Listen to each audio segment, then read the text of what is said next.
বাংলাদেশের উত্তরাঞ্চলে ভারতীয় সীমান্ত থেকে প্রায় 135 কিলোমিটার দূরে এবং স্ট্র্যাটেজিক শিলিগুড়ি করিডোরের খুব কাছে বাংলাদেশের রংপুর ডিভিশনে অবস্থিত একটি ছোট্ট শহর লালমনিরহাট।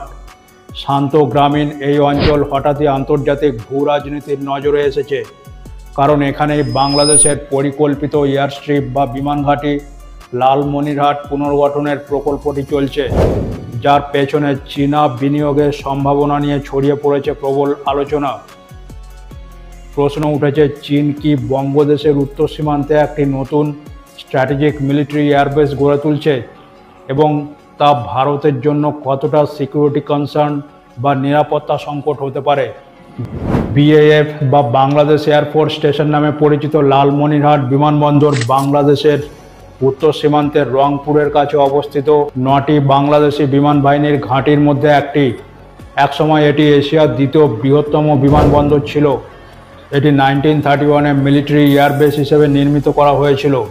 দ্বিতীয় বিশ্বযুদ্ধের সময় ইউরোপের অ্যালায়েড ফোর্স, তৎকালীন বার্মা এবং বর্তমানে মায়ানমার সহ দক্ষিণ পূর্ব এশিয়ার বিভিন্ন দেশে তাদের কার্যক্রম পরিচালনার জন্য এটিকে একটি অগ্রণী বিমান ঘাঁটি হিসেবে ব্যবহার করেছিল।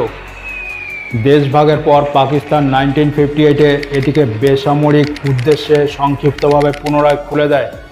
1166 একর বিস্তৃত জমি এবং 4 কিলোমিটার টারমেকের রানওয়ে সহ অন্যান্য সুযোগ সুবিধা থাকা সত্ত্বেও 1958 সালের পর থেকে এই বিমান ঘাঁটিটি কয়েক দশক ধরে প্রায় পরিত্যক্ত অবস্থায় ছিল।